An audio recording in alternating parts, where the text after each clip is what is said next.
What's going on there, YouTube, and welcome back to another comic book video. Okay, guys, so we are going to continue our coverage over X-Men comics as we work our way up to X-Men Inferno. But it's time for us to cover some Wolverine, 1988 Wolverine. This was volume 2 of Wolverine. See, the first one was a quick miniseries. This one was his first ongoing series. And guys, this really showed that back in the day, Wolverine was the most popular character on the X-Men who deserved his own title. And Marvel, back then, gave it to him. And of course, they called up Chris Claremont to write this series, most of it. Now, we're going to cover the first 3 issues of this storyline or the series. I do hope you enjoy. And so getting into the opening pages for today's video, we do pick up with Captain Lee Kawan Penn of Sovereign Airways, who is right now trying to make his last desperate stand against a pirate leader known as Bonaparte Khan. Now, when it comes to Captain Lee, it does look like he might be able to defeat Bonaparte, except his crew does not play fair. It was supposed to be a one-on-one battle, but it wasn't. The pirate crew stepped in to help their leader being able to take down Captain Lee, and Captain Lee was killed off just like that. After the death of the captain, we learned that he was not the only hostage being held by this pirate crew. Matter of fact, there's a group of women who are still alive being held as hostages by this crew. Now, this is where we learn what exactly is going on here. See, when it came to Captain Lee, he was a pilot for a plane known as Sovereign Flight 49, but it had randomly disappeared on the island they're currently on, better known as Telebang. Now, when it came to Telebang, it used to belong to the Dutch many years ago. But because of that, the Dutch had built an airway just in case for emergency landings. And when it came to Flight 49, it had to make one. But unfortunately, it was hijacked by, of course, Khan's pirate crew. And so now we know how Captain Lee and these women all got caught. Now, most of the people on that plane have been killed off except the women. And we already know why. But they are in luck because somebody is coming to save them. And that would be Wolverine. And let me tell you guys, this man knows how to take out his targets one by one very quickly and fast without being caught at all. But then once he's able to take down a few members of the pirate crew, he does find one lady who was about to be the next victim of this crew. But luckily for her, Wolverine appeared. And he tells her, stay here, don't worry, I'll be back. Let me go ahead and take out this crew. Now, the reason why Wolverine is there is for a character known as Kojima Noboro, and I'll explain who he is here in a moment, but he does have close ties to a close ally of Wolverine. But as soon as Wolverine finds Noboro, he comes to find out that he's on the verge of dying because this pirate crew has done a number on him. But Wolverine is then caught by the actual pirate crew, and they believe they should be able to handle just one guy, but they have no idea who they are going up against. Now, when it comes to Wolverine, let me tell y'all, this man, he has no fear at all because he begins to cut up every single one of these pirates like it is nothing. Now, here's the thing. If Wolverine was just a regular guy, then yeah, he'll been dropped so easily, but because of his healing factor, he's able to take all the bullets they're throwing at him and still continue on and cut every single one of them down. Now, when it comes to their leader, Khan, he tries his best to get away. He realized there's no way he'll be able to take down Wolverine. Matter of fact, he even takes a hostage. But here's the problem though. Wolverine tells him that hostage is protecting you, but I'm telling you right now, if you kill her, there's nothing left to protect you. Meaning that, yeah, go ahead and kill her. I'm still coming after you no matter what. Now, while you had Khan being distracted, another member of the air crew was hiding in his boat. She comes out with a gun, bam, he's dead. And so now the entire crew has been killed off. Wolverine was able to save the last few survivors of Flight 49. But again, why is Wolverine here for? Why did he come all the way here for Kojima? Now we come to find out that Kojima belongs to a clan back in Japan. That clan would be the Yoshida clan. Now, the Yoshida clan is very important when it comes to the history of Wolverine. Let me explain. The clan belongs to an ex-lover of Wolverine, and that would be Mariko. Now, she was not the original leader of the clan. That would have been her father. But after her father's passing, she took over the clan. Now, her main goal at this time is to make the clan better because it does have a long history of criminal activity. Either way, when it came to Kojima, he was on his way over to Madripoor. But let's not forget, Flight 49 had to make an emergency landing on this island. And that is when the pirate crew stepped in. But we come to find out this pirate crew was actually hired by a cult, the cult of the Black Blade. See, when it comes to our friend here, he was on his way over to Madripoor to meet up with somebody who may or may not have the Muramasa blade.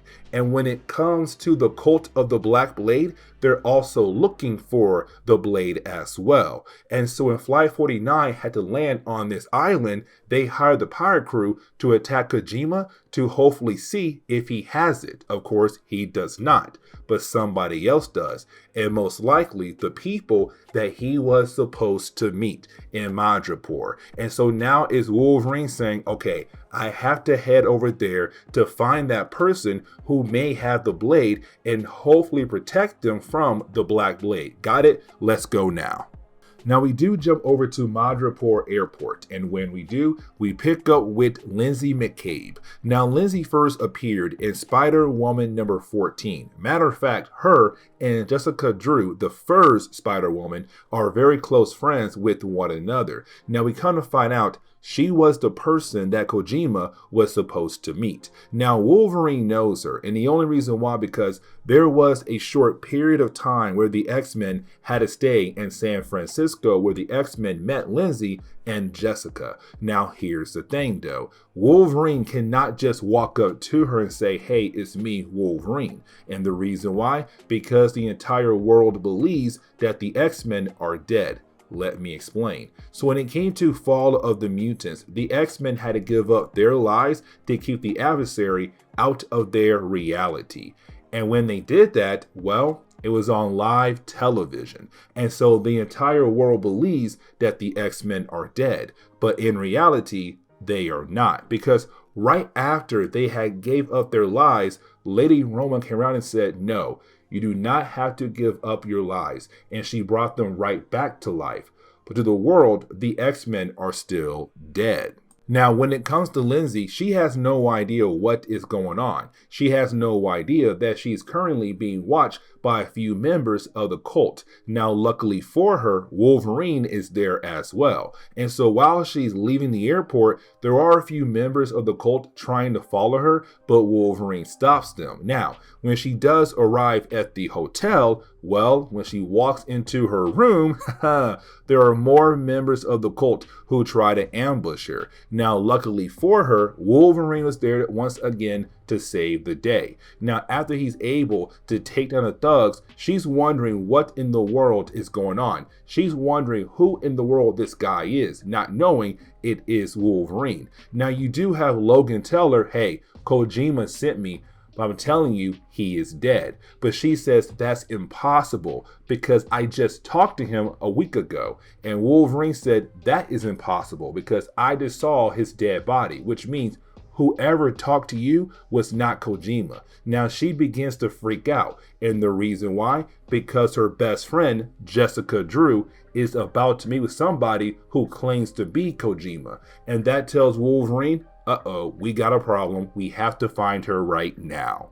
Now, as we dive into the second chapter of this book, we do get into a very funny scene. Let me explain. So you do have Wolverine and also Lindsay go to Lowtown. Lowtown is the rougher area of Madripoor. The entire country is rough, but Lowtown, is a whole lot worse. Now, when they do arrive at the bar, Lindsay walks in first. Now, when Lindsay walks in, everyone is looking at her kind of like, why in the world are you here? We can already tell that you do not belong at a bar like this. And matter of fact, some of the guys seem like they're about to make a move on her until Wolverine walks in and he says, back off. Now, when it comes to Wolverine, like I said earlier, along with the rest of the X-Men, he's presumed dead across the world. And so when he walks in, he's not known as Wolverine, he's known as Patch. Now, with that being said though, you do have our two characters go over to the bar, where Wolverine is well known by the bartender as well,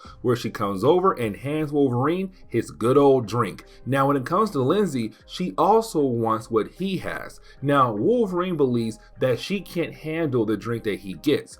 And so he said, you know what, amuse me. Now at first, when she does take a sip of the drink, it does seem like she's not able to take it, but then she bounced right back up. I don't know why I find that funny, because the opening page of the second chapter is really more just Wolverine and Lindsay just, drinking and bonding and having a good time.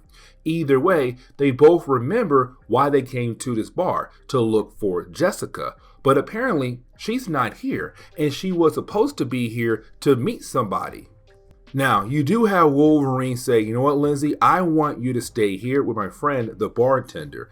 I'm going to go upstairs and check the place out to see if I can find Jessica upstairs. The problem is, as soon as he goes upstairs, he picks up on something. He smells something. He walks into the room and he sees a bunch of dead bodies. And we're left to wonder what in the heck went down in here. Except before he is able to figure out what in the world happened, well, out of nowhere, someone else just barges into the room, through the wall actually, and that will be the Silver Samurai.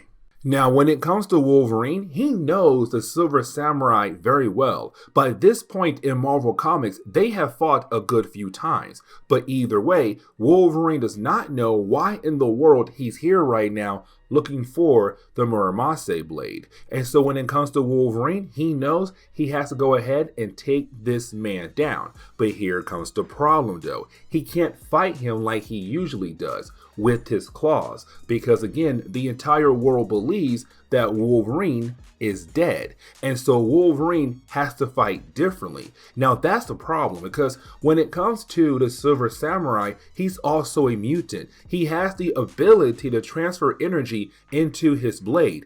And when he does that, that means he is able to cut down almost anything in his path. But while you have the two characters fighting against each other, well, out of nowhere, a third character pops up. And it's Jessica Drew. But here's the problem though. It seems like she's currently being possessed by the Muramasa blade. And so now with her being possessed, she has gone crazy, and now she has begun the process of trying to attack Wolverine and also the Silver Samurai. Now, while you have Jessica fighting against Silver Samurai and Wolverine, you have Silver Samurai share a small piece of information that kind of explains the Muramasa blade, also known as the Black Blade, by saying, listen, if you want to save her life, the only way to save her is to kill her. Because here's the thing. Whoever picks up the blade, they are automatically possessed by it. And so the only way to free her is to kill her. Now, when it comes to Wolverine, at first, he's not down with that idea. But as the fight goes on, he begins to realize that may be the only solution, to go ahead and kill her. But the problem is, he cannot use his claws, because to the entire world, he is dead. Now, once he is thrown into a different part of the bar, that is when he comes up with his own game plan to use his claws on the bar to bring the entire building down, because he knows then she'll run away somewhere else, hopefully somewhere more private, because then he'll be able to go after her, fight against her, and then kill her, and then get the blade back.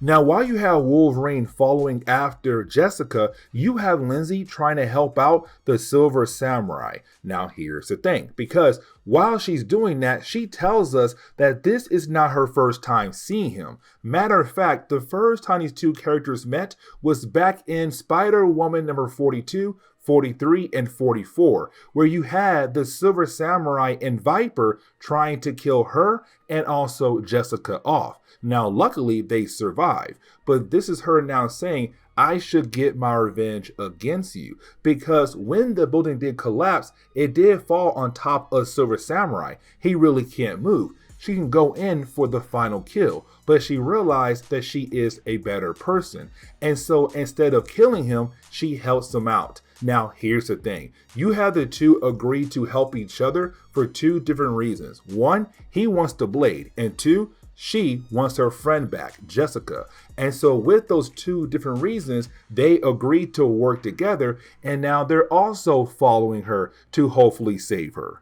Now, once you have Wolverine being able to catch up with Jessica, well, he realized that the last time he heard about her is completely wrong, because the last time he heard about her, someone told him, hey, she no longer has her powers. But we saw her just a moment ago clinging to walls, jumping off walls, throwing folks like it's nothing. And so to Wolverine, he's all like, I think that information is completely wrong right now. But either way, once he's able to catch up to her, they begin to fight against one another. Now, while you have the two characters fighting against each other, Wolverine is able to get the blade away from her. But the only reason why, because he was able to fight like his old self. Because there are no innocent people nearby who could say, oh, that's Wolverine. And so he has the ability to fight like his old self, where he was able to get the blade. Except right after he grabs the blade is no longer connected to Jessica. It's now connected to Wolverine, to the point where it actually takes over Wolverine's mind and body and saying, you are now my next host. And so when Silver Samurai and also Lindsay finally arrive at that location, well, they see Wolverine holding on to Jessica, but she's passed out. And he's over here screaming, saying that he's now the new host for the Black Blade. And so as we dive into the third chapter, we do pick up with Wolverine right now talking crazy about the idea of now being the new host for the Black Blade. Now, when it comes to the Silver Samurai and Lindsay, they're wondering what the heck can they do here? Now, they want to run into the building and stop Wolverine, but they can't do that because the building is on fire. Now, Wolverine is able to leave, but here's the thing, he takes Jessica with her, and our two heroes, once again, they can't follow him because the building is on fire. And now the question is, where in the world did Wolverine go to? Now, thankfully for the Silver Samurai and also Lindsay, we kind of find out that she knows somebody who could possibly help them to find Wolverine. And that would be O'Donnell. Now, we met O'Donnell in our last video in Marvel Comics Present Wolverine, where we had learned that O'Donnell has a bar in the low-life area of Madripoor. Now, when it comes to O'Donnell, he has his hands in all different kinds of things. Now, the reason why she's coming to him, because he is holding on to 3 members of the Black Blade cult. And if they are able to talk to them, they might be able to find Wolverine. And we come to find out the 3 people that O'Donnell's holding on to are the same 3 people who tried to ambush Lindsay back in her hotel room. Now, here's the thing. Lindsay used to be an actor, and so she is able to pull off one of the craziest things in this storyline. Let me explain. So Lindsay walks in. She said, hey guys, listen, I need information. I need to know, where is your hideout at?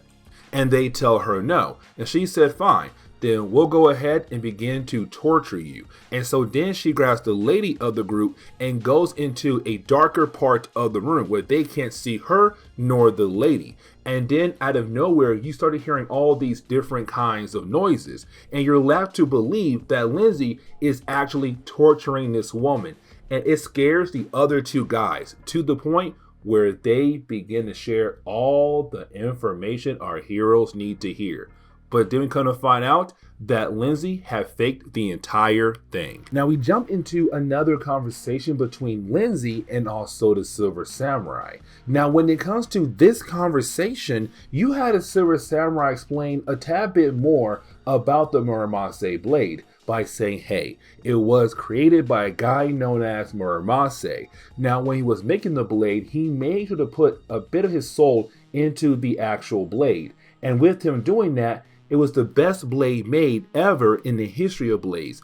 No one before him was able to do something like that. And that's all we get about the Muramasa blade. Now, when it comes to the samurai, you do have him, Lindsay, and O'Donnell getting ready to head out to the cult's hideout because Wolverine is most likely there. And the rest of the story is really more of our heroes being able to find the hideout of the Black Blade cult. Now, once they do find the hideout, they have to hurry. And the reason why? Because Wolverine is about to sacrifice Jessica Drew. Now, here is the reason why he is going to sacrifice her for. Because once he does it, is going to complete the bond between Wolverine and the Blade. And so our heroes have to worry because Jessica Drew cannot fight back. For some strange reason, she's under some kind of trance. And so she's just sitting there waiting to be killed. Now, luckily for our heroes, they are able to go in there and begin the process of trying to save her, but to hopefully stop Wolverine. But the problem is, Wolverine is a great fighter, and with the blade, he's a whole lot stronger. And so our heroes are having a hard time being able to defeat him until something big happens. You have Wolverine being able to break free from the control of the Muramasa blade. And once he's able to do that, he is able to get rid of the blade. And so this could lead into a happy ending. The Black Blade cult has been stopped. Muramasa blade can now go over to the Silver Samurai. And Wolverine is a free man. And oh yeah, Jessica, she's still alive. This can be a happy ending. Now you're probably wondering, why in the world would the Silver Samurai take the Black Blade? Because won't he also be possessed? And the answer to that question is no. For some unknown reason, the blade does not affect Silver Samurai at all. Now, when it comes to Wolverine, he said, the possibility of why that's happening is because you are just as mad as the blade is. You are both driven the same kind of way. And so possibly you cancel each other out. And that's really it. You have Silver Samurai being able to leave with the blade, and then Wolverine, Jessica, and Lizzie go their own way. And this ends today's comic book video. So please leave me a like down below and subscribe. But guys, see y'all next time. Later.